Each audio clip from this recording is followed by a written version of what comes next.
Драги наши пријатели, на почетокот сакам сите вас да ве поздравам и задоволство ми е што можеме да продолжиме со серијалот Личност за сите времиња. Темата што ќе имаме прилика да ја проследиме, да ја проучиме, да ја презентираме денеска носи наслов Биографија однапред предскажана. Интересна, верувам, тема која што ќе го привлече нашето внимание. Зашто станува збор и која е таа биографија која што била однапред предскажана? Дозволете ми на самиот почеток да кажам нешто самиот поим биографија и така да го отвориме ова наше предавање. Што е биографија? Тоа е опис на животот на некоја личност или, со други зборови, раскажување за животот на одредена личност од моментот на неговото раѓање па се до крајот на неговиот живот. И обично биографиите се пишуваат на крајот на нечи живот. Ако некоја личност оставила посебна трага во некоја област во животот и со цел да не се заборави она што таа го направила, се забележуваат тие посебни карактеристични нешта од животот на таа личност што ја промовирало да биде тоа што е. Но, драги мои пријатели, биографијата на личноста на Исуса Христа драстично се разликува од биографиите на сите останати луѓе. За разлика од сите останати, биографијата на личноста на Исуса Христа е однапред запишана. Интересен е податокот што не постои биографија на некоја друга личност која што е однапред предскажана како што е тоа случајот со личноста на Исуса Христа. И затоа се поставува прашањето зошто? Зошто неговата биографија е различна од другите? Затоа што личноста на Исуса Христа направила нешто многу важно, судбоносно важно за човековиот род.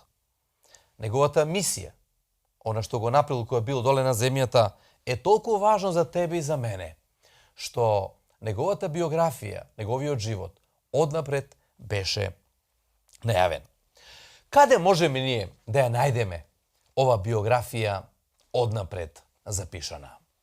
Во извештаите од Стариот Завет.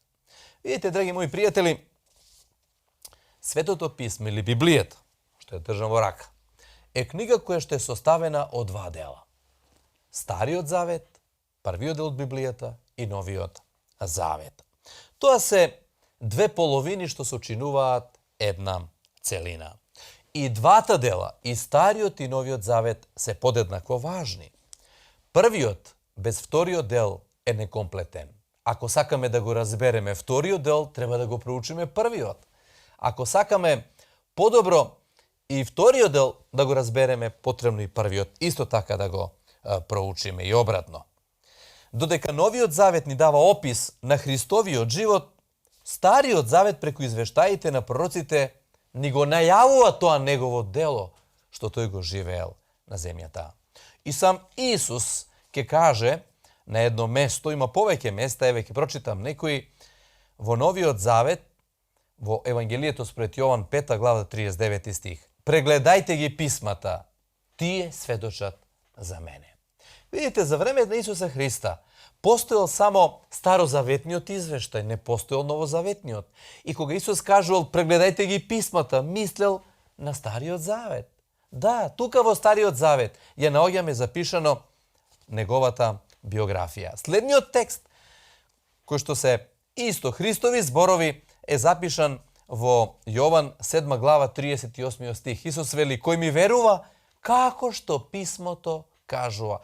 Исто мисли на извештаите од Стариот Завет. Третиот текст во овој правец, кој што ни помага ова тема да ја разбереме, е запишан во Јован 5 глава 46 стих. Исус кажува, кога би му верувале на Мојсеј, ќе поверувате и на мене, затоа што Мојсеј пишува за мене. А Мојсеј е старозаветен пророк.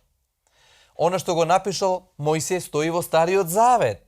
И Исус овој текст не повикува да го читаме Стариот Завет, затоа што во Стариот Завет е опишана неговата биографија.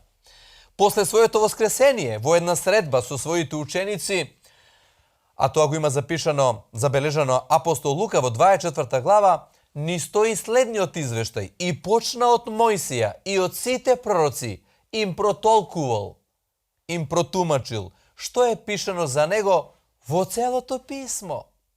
А во тоа време, како што рековме, по целото писмо се подразбира извештајот од Стариот Завет. И Исус почнал од Мојсеј, првите запишани книги во Стариот Завет, па потоа преку другите запишани книги во Стариот Завет, пророците, и така ни целиот извештај од Стариот Завет, целото Свето писмо им ја објаснил она што тие требале да го знаат во тоа време. Така да, драги мои пријатели, со сите овие текстови што ги прочитавме, добиваме увид дека сам Христос, не насочувал да ги читаме извештаите од Стариот Завет, затоа што тука, во тие извештаи, во Стариот Завет, ја имаме запишано неговата биографија. А и неговите ученици, само еден ќе прочитам во приложение наистакнатиот апостол Петар, во Делата на апостолите, во 10 глава 43 текст, кажува едно нешто, една изјава, која што ги обединува сите овие изјави низ овие текстови што ги прочитавме. Во Дела 10 глава кажува за него, за личноста на Исуса Христа, личноста за сите времиња, сведочат сите пророци, сите старозаветни пророци. Затоа ние денеска на ова предавање ќе се фокусираме во Стариот Завет. Ќе се фокусираме на текстовите од Стариот Завет, каде што лежи таа опишана Христова биографија однапред. И, драги мои пријатели, кога ги читаме извештаите од Стариот Завет, доаѓаме до извештај дека тука, во Стариот Завет, постојат најмалку 45 текста, кои што се составен дел од ова Исусова биографија. И овие 45 текста покриваат 5 области од Исусовиот живот. Првата област е Христовото раѓање. Постојат 13 такви текста или пророштва во Стариот Завет, кои што се однапред запишани за да ни се каже како тоа ќе се случи, кои настани ќе се случуваат околу Христовото раѓање. 13 такви текста. Тоа е првата област. Втората област е Христовата служба. Тука имаме запис од 8 текста кои што ни се дава увид во Христовата служба што ќе се случи во Новиот Завет. Значи во Стариот Завет имаме 8 текста кои што ни даваат увид во тоа што ќе се случи во Новиот Завет. Третиот дел, каде што имаме и највеќе текстови, тоа се текстови кои што ја покриваат таа последна седмица или тие последни денови од Христовиот живот на земјата. Во Стариот Завет имаме 22 такви навода или текста или стихови, каде што се остваруваат, реално се остваруваат во Новиот Завет. И последните две области, тоа е воскресението и последната област вознесението Христово. Имаме само по еден текст во Стариот Завет, каде што ни се најавува дека тоа ќе се случи. Секако ние денеска немаме толку време да ги читаме сите овие текстови 45, но ние само ќе ги спомнеме и некои карактеристични ќе ги споменеме, така да ние ќе се прошетаме низ Христовата биографија во Стариот Завет. Ќе видите како е таа однапред предскажана преку неговото раѓање 13 текста, неговата служба 8 текста, неговите настаните поврзани со неговите последни денови 22 текста, воскресението и вознесението по еден текст. Ајде одиме веднаш најнапред со Христовото раѓање. Првиот од тие 13 текста ни кажува дека Исус ќе биде роден од жена. Тој текст го наоѓаме во прва книга Мојсеева, 3 глава, 15 текст. И тоа е всушност првото пророштво запишано во Стариот Завет. И ние ќе видиме во Галатите, послание во Новиот Завет, 4 глава, 4 стих, како тоа се остварува. Тоа е прво пророштво дека Исус ќе биде роден од жена. Следните 3 текста во ова категорија, Христовото раѓање, од 2 до 4, се однесуваат на тоа дека Исус е ветено семе од Аврам, Исак и Јаков. Аврам, Исак и Јаков. Ова формулација често ќе ја најдете и во Стариот и во Новиот Завет. Тоа е лозата на праведните. Исус доаѓа од лозата на праведните. Доаѓа од Аврам. Prva knjiga Mojsejeva 8. glava. Doaѓа од Исак, синот на Аврам. Прва Мојсеева 17. глава. Доаѓа од Јаков, синот на Исак, внукот на Аврам. Четврта книга Мојсеева 24. глава. Ете, тоа се тие три текста во Стариот Завет кои што ни се кажува дека преку нив дека Исус е ветеното семе. Петиот текст во Стариот Завет поврзан со Христовото раѓање ни се кажува дека Исус ќе дојде од јудиното племе.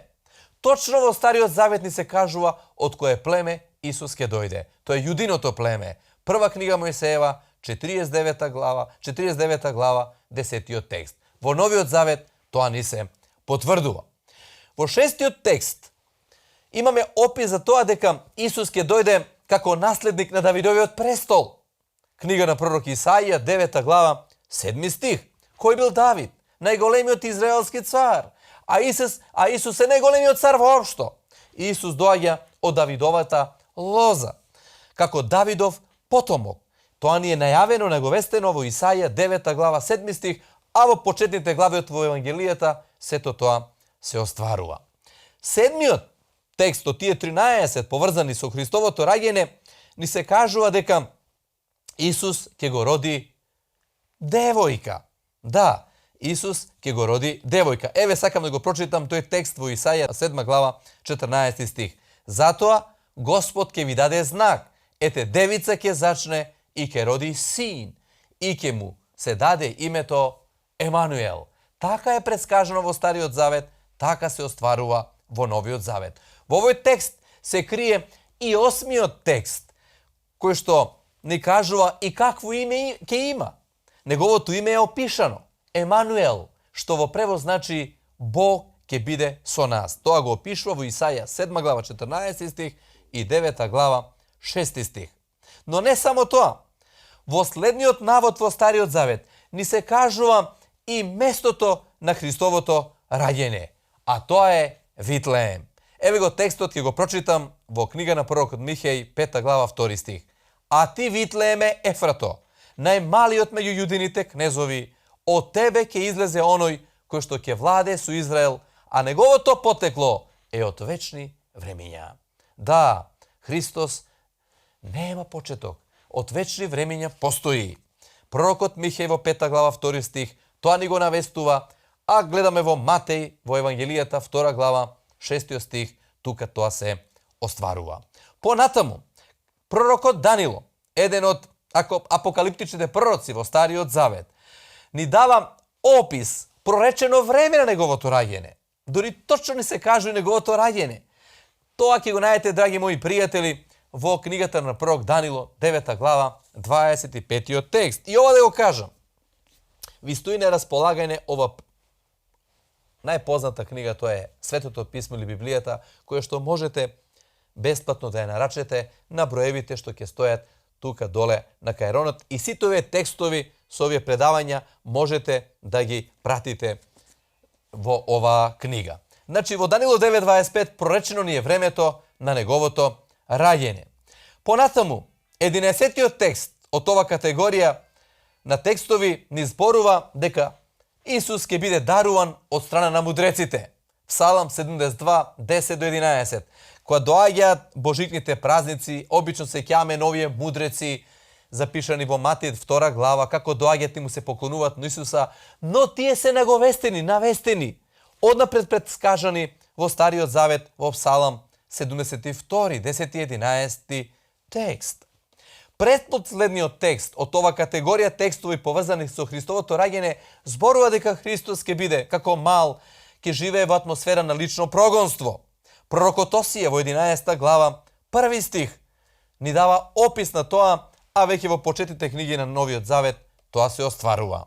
И последниот текст, поврзан со текстовите за Христовото раѓање, го наоѓаме запишано во книгата на пророк Еремија, 31 глава, 15 стих. Тука, во овој текст, ни се кажува дека еден број на деца ќе бидат убиени како последица на гневот на царот Ирод, кој не можел да замисли дека ќе се роди цар и ќе му биде конкуренција, не можејќи да го најде Исуса Христа како мал, затоа што Исус отиде на друго место, тој дал заповед да се убијат сите тие мали деца. И тоа како пророштво го наоѓаме запишано во книгата на пророк Еремија, 31 глава, 15 стих. Еве, драги мои пријатели, тоа се тие 13 текста, 13 бисери во Стариот Завет, кои што ни го навестуваат Христовото раѓање во Новиот Завет, неговата биографија поврзана со неговото раѓање во овие 13 текста опишане во Стариот Завет, а во Новиот Завет сето тоа ќе се оствари. Но одиме понатаму. Втората целина, тоа се текстови поврзани со Христовата служба. Ги има 8 на број. И првиот ни зборува за Христовиот предвестник. Тоа е Јован Крстител. Во книгата на пророкот Исаија, 40 глава 3 стих, тука ни се опишува дека тој ќе биде негов предвестник. Понатаму, во вториот текст ни се кажува, ни се опишува неговата служба во Галилеја. И кога ние ги читаме извештаите во Новиот Завет, приметуваме дека Исус поминувал долго време да работел и многу работел во Галилеја. И пророкот Исаија во 9 глава 1 и 2 стих ни дава опис за таа негова служба. И во таа своја служба, во третиот дел, Исус ни е предскажан како чудотворец, како оно што ќе направи многу чуда.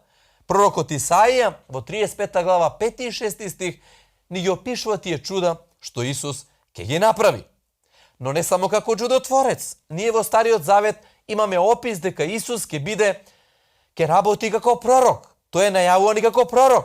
Уште пророкот Мојсей во 18 глава од петата своја книга 15 стих кажува: Господ твојот Бог ќе ти издигне од твојата средина, од твоите браќа пророк, како што сум јас. Него слушајте го. Да, Исус е представен како чудотворец, но Исус исто така е представен и како пророк во Стариот Завет. И не само како пророк и чудотворец, него Исус во Стариот Завет представен е и како свештеник. И тоа по редот на Мелхиседек. Извештај за тоа наоѓаме во Псалам 110 глава 4 стих. Но, пошто Исус познат во Новиот Завет, а предскажан во Стариот Завет, не е само како пророк и чудотворец и свештеник. Меѓутоа, тој е представен како личност кој што има прекрасен карактер. Пророкот Исаија во 2 стих од 11 глава тоа ни го опишува со следните зборови: Господовиот дух ќе почива на него, духот на мудроста и духот на разумот, духот на совет и духот на сила ќе го красат, дух на знаење и страв Господов. Таква една слика пророкот Исаија ни ја дава за личноста на сите времиња. Тоа е личноста на Исуса Христа во 6 од 8 текста поврзани со неговата служба. Меѓутоа, и покрај тоа што тој ќе работи како чудотворец во корист на својот народ, и покрај тоа што ќе работи како свештеник, и покрај тоа што ќе биде најавен како пророк и лично со прекрасен карактер, нажалост, имаме пророштво во Стариот Завет дека Исус Христос ќе биде отфрлен од својот народ.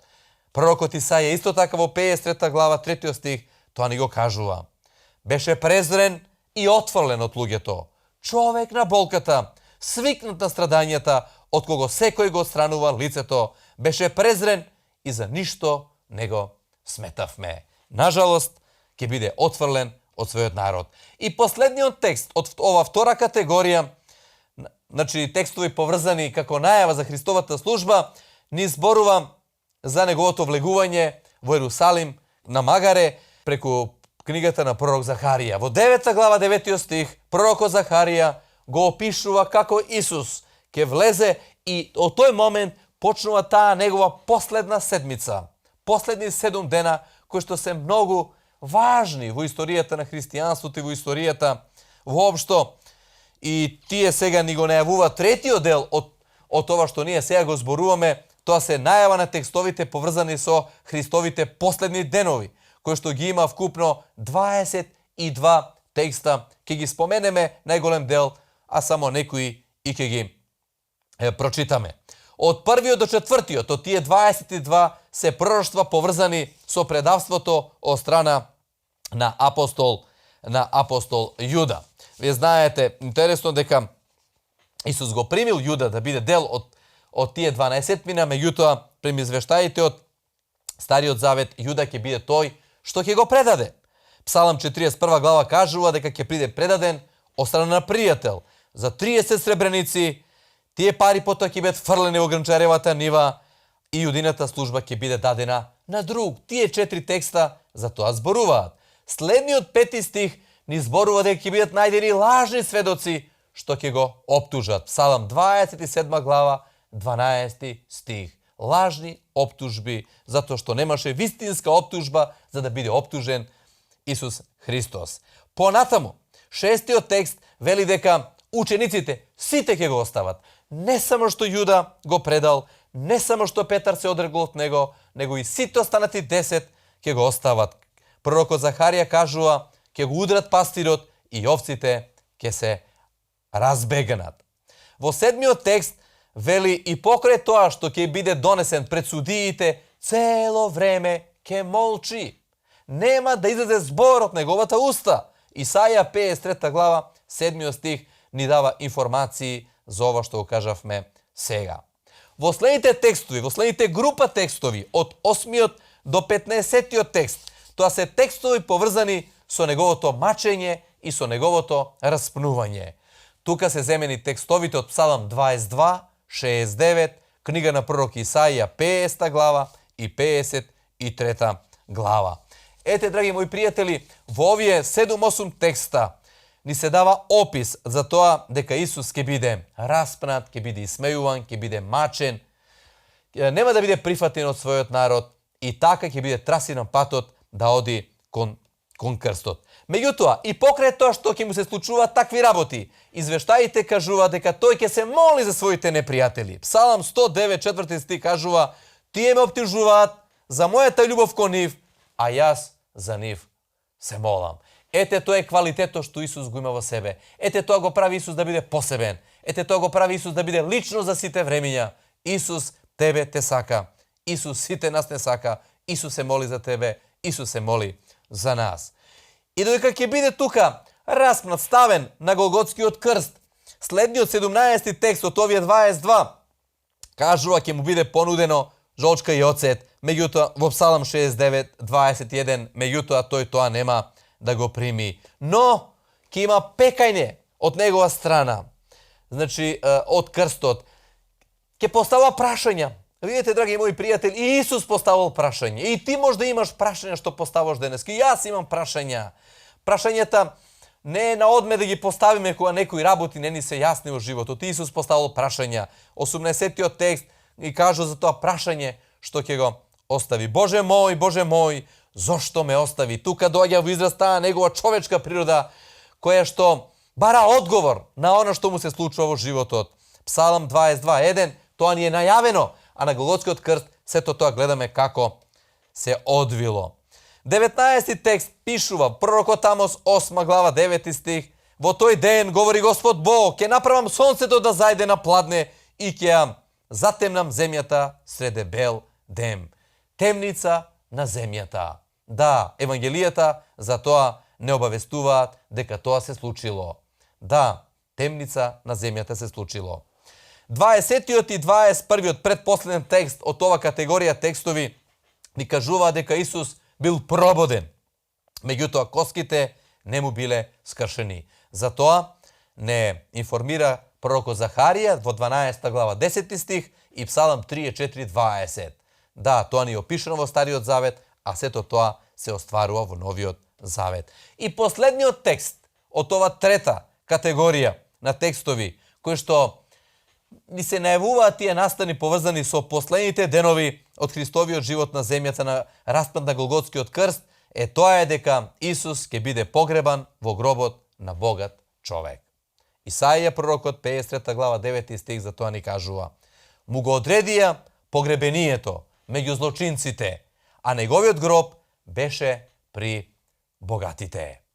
Еве, драги мои пријатели, и во ова категорија ги спомнавме и некои текстови ги прочитавме од текстовите поврзани со Христовите последни денови, онака како што во Стариот Завет Христовата однапред запишана биографија можеме слободно да го представиме така Стариот Завет, како сето тоа во Новиот Завет се остварува. И дозволете ми на самиот крај уште два текста да прочитам. Првиот, предпоследниот текст е поврзан со најавата на Христовото воскресение.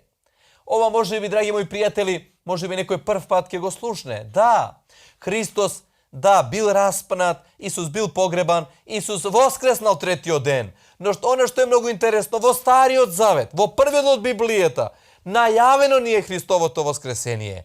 Во Псалм 16:10 ни се кажува: зошто нема да ја оставиш мојата душа во гробот? Христовиот гроб е празен. Имав прилика пред повеќе од 5-6 години да бидам на тие места каде што Исус одел, проповедал, зборувал. Бев и на Христовиот гроб. Да, Христовиот гроб е празен. Има надпис: тој не е тука, тој воскреснал. Не барајте го живиот меѓу мртвите. Но тоа е запишано и однапред кажано во Стариот Завет. Бог не дозволил неговото тело да гние тука во гробот и нема да дозволиш твојот светец да види гниење. Псалм 16:10 напишано, а во Новиот Завет остварено. И последниот текст. Значи, во ова презентација зборува за тоа дека Исус не само што воскреснал, него Исус и беше вознесен. Откако беше воскреснат, Исус бил на земјата 40 дена, а потоа беше вознесен горе во небото. Но Псалм 68:18 ни најавува дека тоа ќе се случи во Новиот Завет со него. Еве го тој текст. Издигајќи се на височина, водејќи ги заробениците, ти доби дарови меѓу луѓето, а и меѓу бунтовниците, за да се настаниш таму, Господе Боже. Каде е таа височина? Небото. Кои се тие заробеници? Тоа се тие луѓе кои што воскреснале заедно со Исуса Христа. Како капара, ако можам така да кажам, дека еден ден ќе воскреснат и сите оние што се во гробовите. Ете, тоа е таа наша надеж. Ете, зато е важно неговото воскресение. Ете, зато е важно неговото воскресение. Затоа што тука имаме надеж за тебе и за мене. И ако умреме и останеме верни, еден ден твојот и мојот гроб ќе биде отворен и Исус ќе ни даде нов живот. Ете, зато е важно неговото воскресение. Благодарение на неговото воскресение, ние имаме надеж дека еден ден тој ќе дојде и ние ќе бидеме воскреснати ако не останеме во живот, или преобразени ако останеме во живот, и заедно со него ќе бидеме вознесени и таму некое време ќе бидеме како што ни вели Светото Писмо. Да заокружам, драги мои пријатели, еве, ние во кратки црти ги спомнавме тие 45 текста од Стариот Завет. Христовата однапред запишана биографија, така се нарекува Стариот Завет со други зборови, и видовме како тие старозаветни текстови ни го најавиле она што ќе се случи со Исуса во Новиот Завет, и тоа се случило. Така да, тоа е единствена биографија што лично јас ја знам, дека е однапред запишана. Не постои друга. На прашањето зошто е запишана? Затоа што сакал Бог да го сврти нашето внимание за овој човек, за овој човек на болката, човекот што го дал својот живот ни крив ни должен, за те спаси тебе и мене. Го даде твојот живот за тебе и за мене. Затоа ве повикувам да ја читате ова старозаветна биографија и да ја споредите со новозаветните извешти и ќе видите каков склад помеѓу Стариот и Новиот Завет. Затоа ве повикувам да биете дел и од следните предавања кои што ќе ни помогнат подобро да го разбереме идентитетот, карактерот и љубовта на оној кој што многу не сака личноста на сите времиња, а тоа е личноста на Исуса Христа.